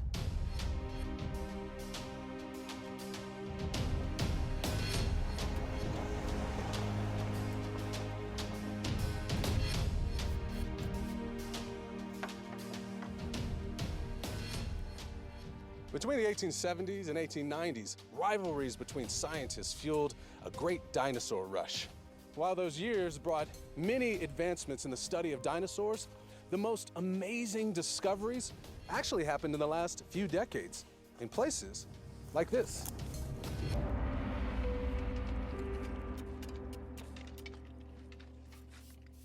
Wow, this is amazing. Here, scientists are listening to the stories these bones have to tell. Paleontologists see the layers of rock on the Earth kind of like pages in a book. Sort of picture a book on its front cover, laying there with the pages horizontally, with the first page being at the bottom, and the subsequent pages all the way to the end of the book piled up on top of it. And that picture each page as a layer of rock, expand that up to half a mile total thickness to a mile, in some cases even thicker than that. So what you're looking at are layers of rock that correspond to pages in a book. Read each page, starting at the bottom, moving to the top. You're reading through time, reading about the history of the earth through time. Unlike books, not all the pages in this book of the earth are there. Some of them have washed away. Some of them have been destroyed in some way or another, or they're fragmentary. As a paleontologist, when I see a fossil, I don't see evidence of death, I see evidence of life. But my second response to it is, so how did it get this way? How did it get to where it's not alive? So as a paleontologist, my second job, in a sense, is to sort of be a forensic pathologist, like a person who's at a crime scene trying to figure out what happened. If we go back a century and a half or so, we had what we call the Bone Wars. They just discovered dinosaurs for the first time. It's like, whoa, these are cool. And so they dig them up out of the ground, and they'd haul these bones to various places. And you know what? They lost the crime scene. They destroyed the crime scenes. They put the bones together that were broken, and then they assembled these beautiful skeletons. But they lost most of the forensic evidence as to what happened, how they got to where they were. So what I'm interested in is actually looking at these bones to figure out how they came to be this way. The fact that we have so many of these things, too, suggests that there's probably a lot of burial going on very quickly, but not like the present. Something unusual is going on. Now, if we kind of pan back a little bit, not just one bone, we find them in great masses. Now the story becomes even more interesting because we haven't just found an individual body. We found hundreds of bodies. We're going to want to know what in the world happened. And that's what we got with the dinosaurs. It's like we only have fragments of the pages in our book. For all we know, entire chapters could be missing. We have to track down every possible source to reconstruct this history. Let's begin by taking a closer look at the dinosaurs themselves, starting with one of the world's most famous.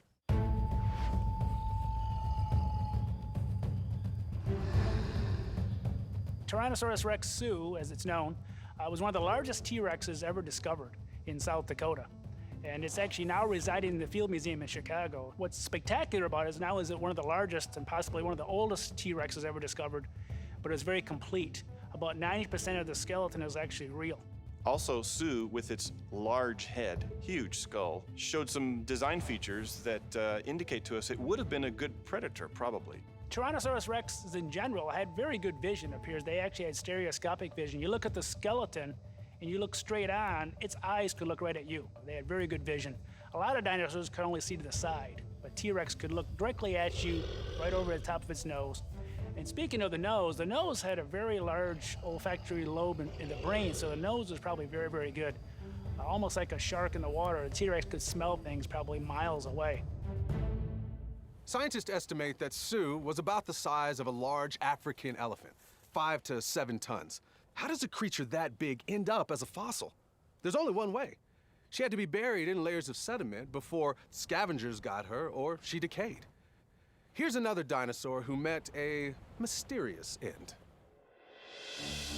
There's a spectacular Allosaurus specimen called Ebenezer, and it actually is about a 30-foot long Allosaurus. So Allosaurs were pretty big too. And this specimen is about 50% complete. And what's wonderful about this specimen is it has almost a complete skull, has all of its teeth, all 53 teeth are in the skull. When he was unearthed, his head and neck were separated from the body. There were no bite marks to suggest that a scavenger had torn him apart. Some catastrophic force did this to him. Ebenezer's head was actually tore loose from its body and transported some distance from its body. Just the type of thing you'd expect in a global flood, where these animals are buried rapidly, torn apart limb from limb, and just laid out there for us to find after the flood today. It wasn't just one Allosaurus that was found this way. Powerful forces buried dinosaurs like Sioux and Ebenezer in massive fossil beds where thousands of other dinosaurs died. How did it happen? Well, that's a critical question for all Christians. Were the dinosaurs wiped out by the flood as the Bible described? We're going to put all the clues together that we can, gaining evidence and analyzing it until we find our answer. Eddie is an Edmontosaurus that's on display at the Institute for Creation and Research. His office is in Dallas, Texas. And it's spectacular because it's a juvenile. The small dinosaurs are rare to find. You don't really find too many juvenile dinosaurs. And this one seems to be something the order of 3 or 4 years old. Only weighed about 400 or so pounds. It was a nice juvenile-sized dinosaur. Would have been just before its growth spurt. The ornithopods in general were herbivores. They ate exclusively plants, we believe, and they grazed in huge herds. Eddie's remains were found among swamp animals: ducks, frogs, lizards, turtles, creatures that weren't supposed to be alive at that time, according to secular science. But how did they all end up together? There's another young ornithopod, Leonardo, a Brachioelophosaurus found in Montana, whose remains raise more questions. We think of mummies as purposefully preserved, like an Egyptian mummy, where people actually mummified the remains of their dead. But there are natural mummies, like, for example, people who got stuck in bogs in England. But Leonardo, as a Brachioelophosaurus dinosaur, was mummified in sand, which is weird. So it's a mystery. How do you get a dinosaur locked into sand, and then how do you get it so well preserved that you could see the stomach contents? You can see where the muscles attached. Everything's so well preserved in this dinosaur. It had to have been buried very, very rapidly. You only get that type of preservation when you bury something catastrophically in something like a global flood. But what was extra special about Leonardo was it also had its stomach contents. Its last meal was still inside of its stomach. And they could see that it ate ferns, it ate magnolias, and it ate conifers. A dinosaur with skin? Magnolias in the stomach? These are the type of discoveries that bring us closer to the answers we're looking for. One of the other major dinosaur groups is the Thyreophora, which means the shield bearers. Not only do we have the stegosaurs and the ankylosaurs, those general categories, but we have lots of varieties in between. There's different types of stegosaurs, all sorts of varieties of different ways the back was covered. When God designed these animals, he designed these animals with a tremendous amount of variety in them. They weren't changing kinds, but there were lots of variety within that kind. The Stegosaurus, of course, is noted for its plated characteristics, having the plates going along the back. And yet, interestingly enough, we've never found any fossils of Stegosaurus that look like that. We have found the plates lying around the fossilized remains of the creature. And evolutionists, paleontologists can only guess that that is how the plates were associated with the dinosaur. Some say the plates are for heat regulation. Others say it might be some kind of display or perhaps even in terms of defense. The fact is that we're not sure, except it's one more unique created kind of creature. And then there were the gentle giants, the great sauropods. These were some of the longest and heaviest of all dinosaurs. At one time, ancient swamps would have been full of them. We know this from the vast number of swamp-like plant and animal fossils found around the world. Of all the sauropods, Brachiosaurus is probably one of the most unusual. When God designed the Brachiosaurus, he made it different than all other sauropodomorphs. He actually had the front legs longer than the back legs. Every other dinosaur, Apatosaurus, Diplodocus, all the other sauropods, the long necks, all of them have shorter front legs and longer back legs. But the Brachiosaurus was built to stand with its head sticking way up into the air. And we see that in some of the Jurassic Park movies. All that is able to be done because of these beautiful design structures that allow flexibility along with some rigidity to it, that allow lightening of the skeletal structure so that it's not as heavy as you might think, and is all supported by giant columns and pillars. This is a beautiful design that when you look at all the pieces, they work together. And they work together not just for one animal, but for all the wide variety of the different sauropods. They all have slightly different variations on the same design cues. One of the unique kinds of ceratopsian creatures are the Triceratops. And even Triceratops come in a variety of forms and variety of shapes and sizes. Now, all the different species within the Ceratopsia that we know of all have frills. They have these extensions of the bones of their skull that go backwards over the neck. Now, the Triceratops is unusual because it's a solid sheet of bone that goes from the back of the skull all the way to the end of the frill, and then there's these neat little knobs and bony small spikes that rim the perimeter. So what we find is that when we see a feature on an animal like the frill of a ceratopsian, it doesn't just have one function to that feature. Instead, it serves a variety of different purposes, not just for protection, but also for jaw muscles, and probably for display and for species identification and recognition of males and females.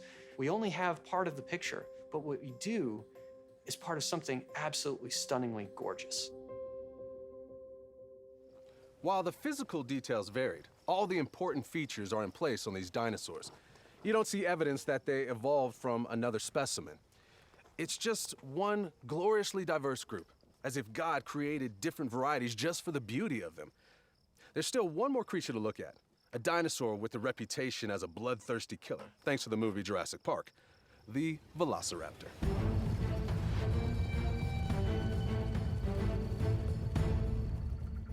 Well, velociraptors are another type of theropod dinosaur. Most of these became meat eaters probably after the curse, after man sinned, and then they started eating each other and anything they could probably get. But however, in the movies, velociraptors are made out to be much bigger than they are. Really, the velociraptor was a lot smaller. Its skull was probably only about 6 or 8 inches long in reality, and probably wasn't nearly as vicious or nearly as smart as they're portrayed in the movies. We can tell from the fossil record that there are about 60 families of dinosaurs. There are 2 major types based on their hip structures. All dinosaurs can be classified into either lizard hip dinosaurs or bird hip dinosaurs. There's 3 bones in the pelvis. The pubis bone is the one that comes forward in the T-Rex, and so it kind of supports the belly. And that's the lizard hip style. So theropods like T-Rex and Velociraptor had the lizard hip style. Sauropodomorphs, surprisingly the long necks, also had the lizard hip style. All the other types of dinosaurs, the other 3 varieties, the ornithopods, the thyreophorans, and the ceratopsians, they all had the bird hip style.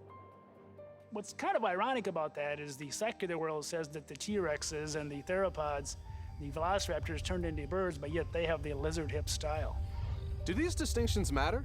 Yes.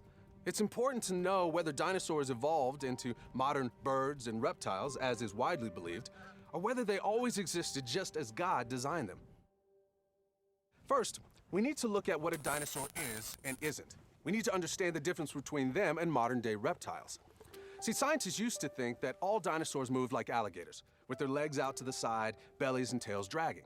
But Richard Owen and others noticed something in the hip structure of dinosaur fossils.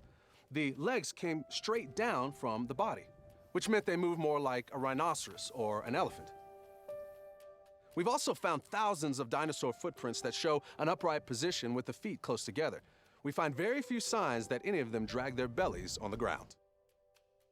Well, one of the features on this femur shows us something that all dinosaurs have, whether it's this little Thescelosaurus, a big T-Rex, or even the Triceratops that's behind me. All of them have a femur that turns inward at the top and points in towards the hip socket, so that this animal's femur sits in a socket sort of like ours, but is physically constructed a little bit different. So all dinosaurs have this feature. There's about 7 other features that all dinosaurs possess in order to identify themselves as dinosaurs. Some of them are bones in the skull, certain ways that they split. Others are ones such as the neck vertebrae. And it doesn't matter what dinosaur you are, all of them have these particular features. There are other features in the lower parts of the leg and the ankle bones as well. Dinosaurs all held their tails out straight of their body. We know this because we have hundreds, thousands of dinosaur tracks around the world and no evidence of tails along with them. The footprints are the only thing that are there. They're not dragging their bellies, they're not dragging their tails. We know from fossil evidence that dinosaurs lived all over the world. Many scientists agree that Earth once had a single supercontinent. And then at some point, and for reasons we'll discuss, this supercontinent broke apart, and the pieces drifted to what we know as the continents today. We know from geology that many of the places that are now dry were once tropical wetlands. We know from fossils that much of the Earth was a warmer climate then, and it was filled with plants like ferns and conifers. Scientists have found evidence of grass in fossilized dung of sauropods. And if you remember from Job 40, the behemoth was a grass eater. Look now at the behemoth, which I made along with you. He eats grass like an ox. But most evolutionists don't believe grass existed then. Whose view makes more sense? Researchers have found original tissue in the brow horn of a fossilized Triceratops. But soft tissue decays at a rapid rate. So that raises questions about how dinosaurs could be tens of millions of years old. And it raises the possibility that they lived in the time of humans. If humans coexisted with dinosaurs, then Noah took them on the ark. But how can that be? Those things were huge. How could they possibly fit? So we have a variety of dinosaurs, from very, very small dinosaurs, again about the size of birds, all the way up to these big, huge sauropods that lumbered through and made a lot of noise, I'm sure, when they walked, that weighed about 50 tons. What we've discovered, though, is the median size, the average size, we like to call it, of a dinosaur is about the size of an American bison. When we grow up as children, we're sort of captivated by these massive, huge dinosaurs like a Tyrannosaurus Rex, the big Brontosaurus. But we don't realize that there's just an equal number of dinosaurs that were really small. How do we know these things? By comparing fossilized remains. There are multiple types of fossils, and we categorize them by how they were made. The best known is mineralization, where bones are petrified, basically turned to stone. And then there's carbonization, which is a little more rare. This is the imprint of soft tissue. We also have molds and casts, some of which show the external imprints of dinosaur skin. There's what we call trace fossils. These are some of the most exciting. Essentially, they are anything that the dinosaur left behind. This can include footprints and even dinosaur dung. We're learning what these creatures ate by studying their droppings. Scientists have actually found gastroliths, round, smooth stones in the stomach region of dinosaurs that help them digest food. And the fifth type of dinosaur fossil is preservation, and they're finding more and more that dinosaur original soft tissues are and have been preserved in the dinosaurs. They're finding blood cells, they're finding blood vessels.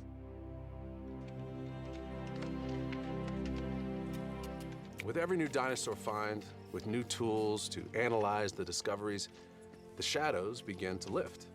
The mysteries start to fall away, and we're gaining a deeper understanding of these creatures.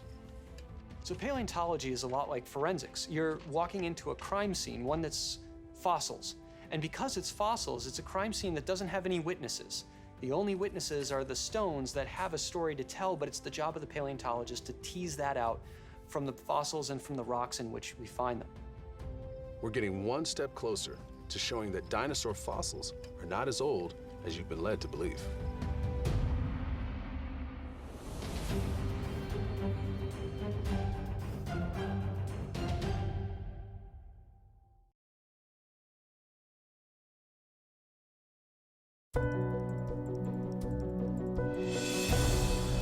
Every great endeavor starts with a vision and a purpose that withstands the test of time. Over 10 years ago, the Institute for Creation Research had a vision. Imagine a world-class destination where generations of young people flock to see with their own eyes scientific evidence that confirms the Bible. That vision is now becoming a reality. Like the Bible itself, the source of truth for over 2 millennia, the Discovery Center for Science and Earth History will be a beacon of truth about the origin of our Earth, our universe, and ourselves. What you believe about creation determines what you ultimately believe about salvation. And this is why this Discovery Center is so important.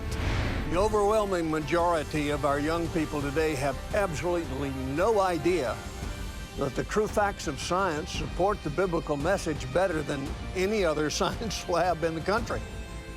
One of the great things we have at the Institute for Creation Research is the opportunity to put that on display now with this world-class ICR Discovery Center for Science and Earth History.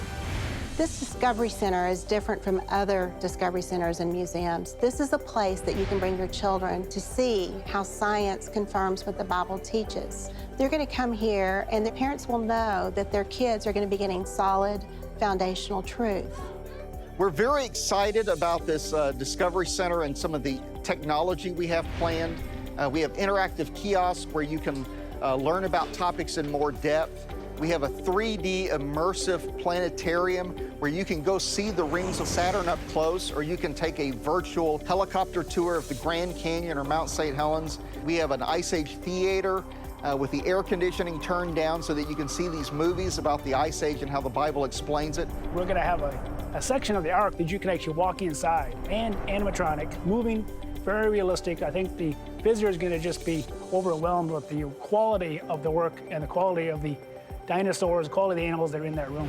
So as we learn more, as new science comes in, we, using the technologies that are in this Discovery Center, can put that on display quickly.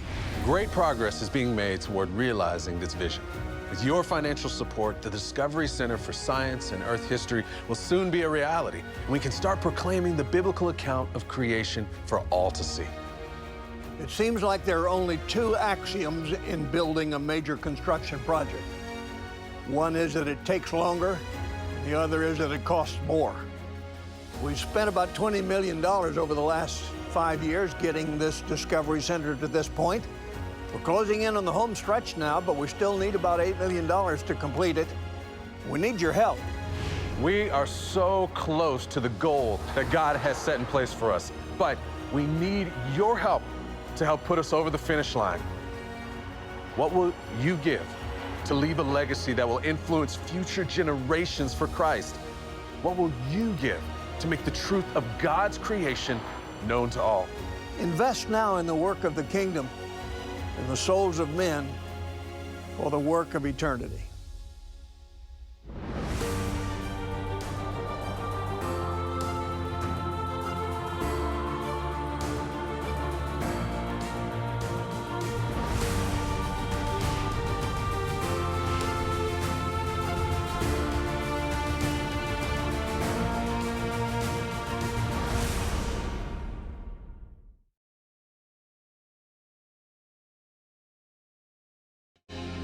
From Texas to Israel and everywhere in between, we bridge the gap around the world and connect them all to the land where our faith was first born. We are Texans for Israel.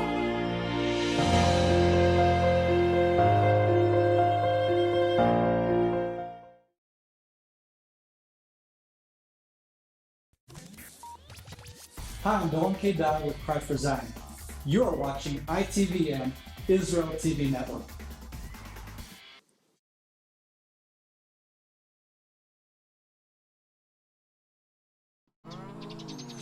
Hey, howdy. Thanks for joining us. How'd you find us? You know, I want to tell you what we're doing out here. This is part of Israel TV Network. It's brand new, it's exciting, it's going all over the world. And Israel has a lot of cowboys. You might not believe that, but it's really true. We want you to join us on Israel TV Network every chance you get. Saddle on up and join John and the rest of his posse for a whole day of watching Israel TV Network. You'll sure be glad you did. Now settle on down there, Bessie.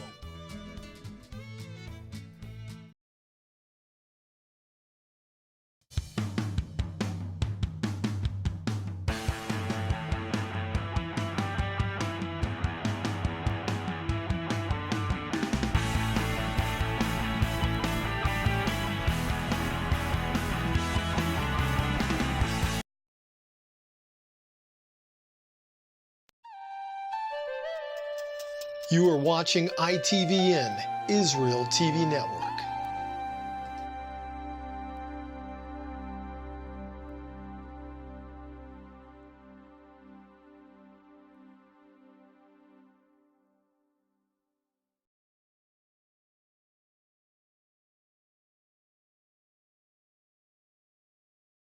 There's war, disease, and poverty, and our calling as Samaritan's Purse is to move towards it and to touch it, and to minister to people that are in their greatest time of need. We found the refugees, cleared a drop zone, and started dropping food and plastic to these people. We're giving this to the people of Japan. It's got blankets, shelter material, hygiene kits. These are things that the people need desperately. These folks are so sick that you can imagine that they would have died had they not come here. Samaritan's Purse was here the day after the storm. Now we're here rebuilding. The gospel is the power of God. We're providing the things that are most important to these people: shelter, water, hygiene, sanitation. Preach it, proclaim it, shout it. I don't believe we ever back up. We don't surrender. Jesus wants to take your life and use it for His glory.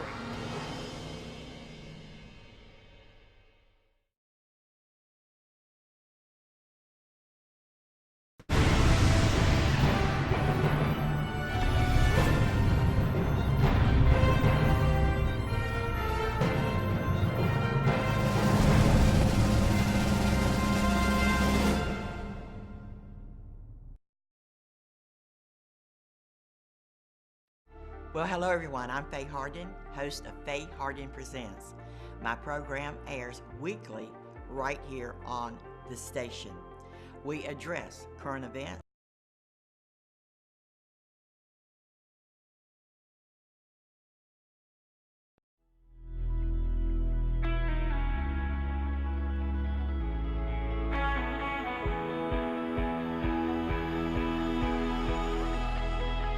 Hey, I'm Jim Richards. I want to welcome you to Impact Cyber Church. Man, we're continuing what is an incredible series about heaven on earth. And, you know, like all of my teaching, I take you through some foundational things so that you will understand the big picture. You know, it's just such a shame that there are so many truths that we believe that we don't understand the foundation. We don't understand where they came from. We don't understand the big picture. And that's one of the reasons so many times that we see a truth, we intellectually know that truth, to some degree we believe that truth, but so often we just can't get that truth to work. And when we do, it's kind of hit and miss. And you know what? When we've got the big picture, that changes our faith perspective. A lot of people say, well, how does having a big picture change your faith? Well, the truth is, we have been taught for centuries, but particularly the last 50 or 60 years, we have been taught that faith is about believing for God to fulfill a specific promise. Now that's sort of true, but it, on a bigger picture, it's not true, and it really excludes us from understanding the big picture and really not knowing how to walk that faith out in real life, because the big picture is not, will God fulfill this particular promise? The big picture is, who is God? What is God's character? Is He faithful? Is He dependable? Is He true to His word? And why? You know, did He really make this promise? And if He did, why is He obligated to fulfill it? And if we don't know those things, I got news for you. It's very, like I say, our faith will be very, very hit and miss. It's just like what we're talking about today. You know, today, you're going to understand some things about God's divine purpose for your life and really for the church as a whole that you may not have really understood to the degree that you will, you know, after this day. And one of the things you want to realize about the promises